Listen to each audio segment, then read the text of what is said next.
So Leute, erstmal wieder herzlich willkommen. Ich werde mich heute nochmal an das Objekt der Begierde machen. Hier liegt es auf dem Tisch. Ich zeige das nochmal ganz kurz. Dieses Keramikmesser vom Fritz. Und zwar war ich ja da nicht so zufrieden. Ergo, ich habe mich schlau gemacht bei meinem Kumpel in Australien. Und er hat gesagt, du musst über deine Papierscheiben mitgehen. Dein Filzrad nützt dir da gar nichts. Und jetzt habe ich meine beiden Papierscheiben neu beschichtet. Das ist einmal 5 Mikron hier auf der rechten Seite und einmal 0,5 Mikron auf der linken Seite. Und die werde ich diesmal als Abschluss machen. Was er auch gesagt hat, der 20er Winkel wäre zu steil. Ich soll lieber einen 15er nehmen. Und das mache ich jetzt. So, und dazu bauen wir jetzt die Kamera um und dann geht's los. So, ich mache es eigentlich wie immer. Ich fange an mit Messen. Ich hatte da an den Messer einen 20er Winkel angeschliffen. Was jetzt natürlich der Fall ist Keramik. Hier sind jetzt extra Magneten eingebracht, dass ihr mit normalen Messern hier richtig geil arbeiten könnt. Das fehlt natürlich jetzt, ist ja logisch. Aber trotzdem müsste man das einigermaßen sehen. Ich versuche das mal gerade reinzulegen. Ja, so richtig schaffe ich es nicht. Aber ihr seht das vielleicht hier. Es ist ein 20er Winkel dran. Das stimmt schon. Den werde ich aber jetzt ändern. Bevor ich jetzt das Messer neu ausrechne, den Winkel ausrechne und schleife, will ich noch mal ganz kurz die Schärfe messen. Wenn mich nicht alles täuscht, hatten wir irgendwas mit 280 oder so, kann das sein? Dazu gibt es auf der Seite von Knife Grinders eine Tabelle. Ich mache die dann nachher mal ganz kurz auf und dann sehen wir auch mal, ob wir da in die Richtung kommen. So, jetzt messen wir das Ding noch mal ganz kurz. Wo ist die scharfe Seite? Hier, Vorsicht. Mal aufpassen. Ja, hatte ich hinten 340 oder sowas, 330, also das passt schon. So, das möchte ich natürlich jetzt heute Abend deutlich schlagen. Aus dem Grund, ich stelle jetzt die ganze, ich mache den Jig dran, ich stelle die Software ein. Ach übrigens, habe ich mir besorgt, 2 Stück bei scherenkauf.de. Die haben für mich die ideale Länge und Breite, um also schön Küchenmesser und solche Dinge abzuziehen. Die werde ich mir, sobald ich die Möglichkeit habe, auf einen Holzblock drauf machen.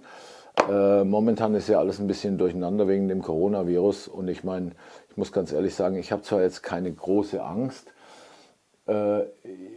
aber erwischen kann es jeden. Und ich meine, ich muss es ja nicht provozieren.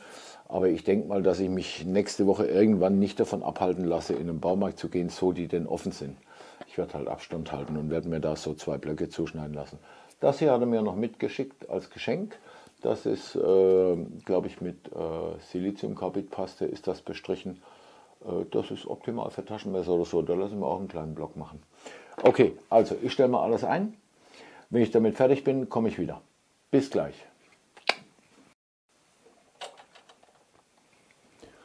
So, was ich jetzt gemacht habe, ich habe die richtige Höhe der Toolbar eingestellt,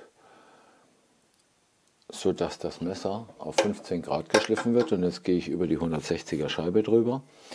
Und Vadim hat gesagt, ich soll wirklich so gut wie keinen Druck ausüben. Und das werde ich auch mal versuchen. Habe auch eine neue Kameraposition, wie ihr seht. Ich habe mir ein schönes Stativ geholt. Mal schauen, wie das denn so ankommt. Also, dann gehen wir es mal an. Jetzt müssen wir halt erstmal wieder eine neue Schneide anlegen.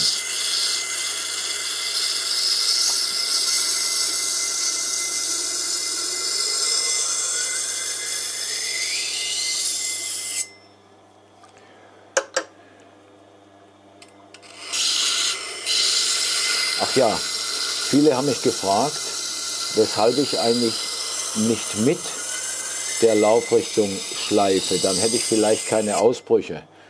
Ich habe explizit nachgefragt, Das spielt keine Rolle mit den Ausbrüchen. Das liegt an der Qualität des Keramiks. Und ich gehe mal davon aus, das ist jetzt nicht so ein teures Messer. Und zwar schleife ich gegen die Richtung eigentlich generell, außer auf dem Japanstein und im Leder natürlich, weil ich hier wunderschön am Wasser sehen kann, wo ich schleife. Wenn ihr mal drauf achten mögt, warte mal, ich kann das mal sogar noch ein bisschen weiter runter machen. Moment. So, jetzt könnt ihr hier sehr schön am Wasserfluss sehen, seht ihr, die ganze Schneide. Wenn ich jetzt ohne anzuheben weitergehen würde, seht ihr auch, wie das hier vorne jetzt nicht mehr, kein Wasser mehr da ist. Ja? Deswegen muss ich auf den Wasserfluss achten. Jetzt lässt es vorne nach, dann hebe ich ein bisschen an. Und jetzt sehe ich wirklich, ich schleife bis ganz vorne. Und dann ist gut. Und deswegen schleife ich gegen die Richtung. Man sieht auch sehr schön, wenn dieser Wasserfluss auf dem Messer ungleichmäßig ist, dass das Messer unter Umständen, ja, ich sag mal von der Schneide her, eine Ausbuchtung hat oder sowas. Das sieht man dann auch sehr schön im Wasser. So, ich will mal ganz kurz unter das Mikroskop gehen und mal kontrollieren, ob die Schneide schon.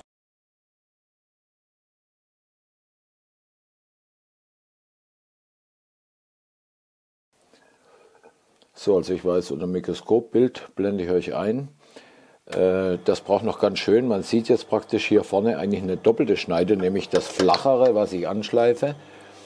Das sieht man dann auch an den Riefen. Vorne an der Klinge ganz vorne ist es ganz glatt, weil da war ich ja vorher mit einem 1000er Draht. Und jetzt gehe ich gerade ja mit einem 160er drüber.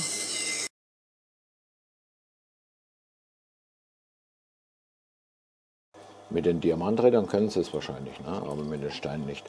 So, ich gehe noch mal kurz kontrollieren. Moment.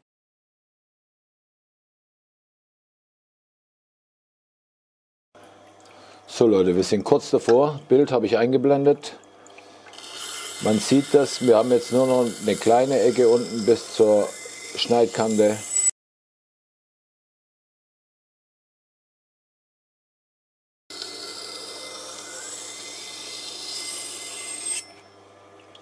So, das soll es mal gewesen sein.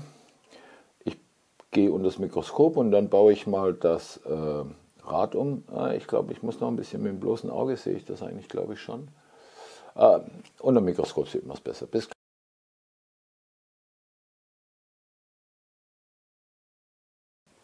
so, wie ihr auf den Bildern sehen konntet, liegt die Schneide jetzt bis vorne hin an.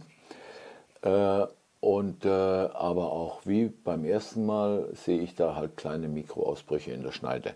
Nichtsdestotrotz habe ich jetzt das 400er Rad drauf gemacht und jetzt gehen wir über das 400er und über das 1000er.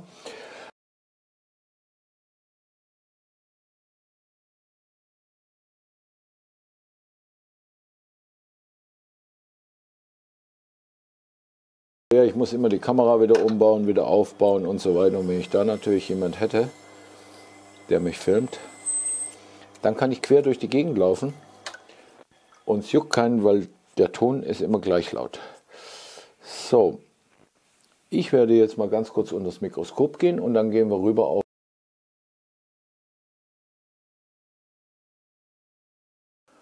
So, Bild habe ich euch eingeblendet nach 400er und 1000er.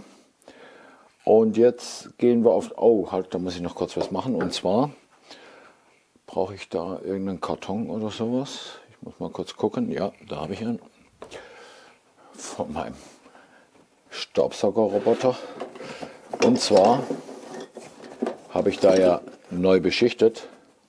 Und wenn das jetzt anfängt zu laufen, dann fliegt mir vielleicht die Beschichtung hier hinten gegen die Wand, will ich nicht. Ich will dann noch eine Plexiglasplatte dran machen.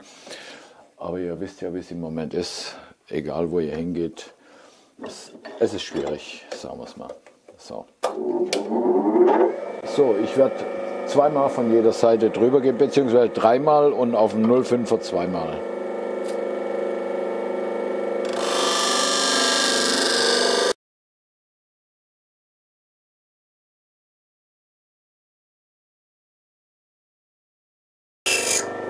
Meine Frau wird mich zusammenscheißen, obwohl ich muss ja eh selber saugen, dann ist es ja wurscht.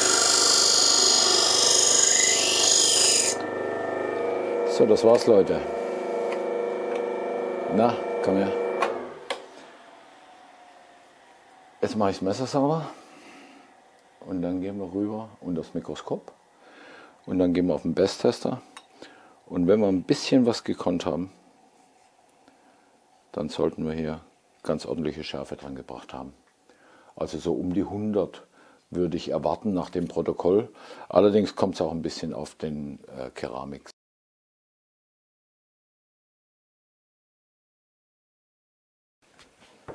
So Leute, jetzt bin ich also nochmal über das 5 Mikron und über das 0,5 Mikron. Und jetzt habe ich mir das nochmal unter dem Mikroskop angeguckt. Und das Ding sieht nur scheiße aus.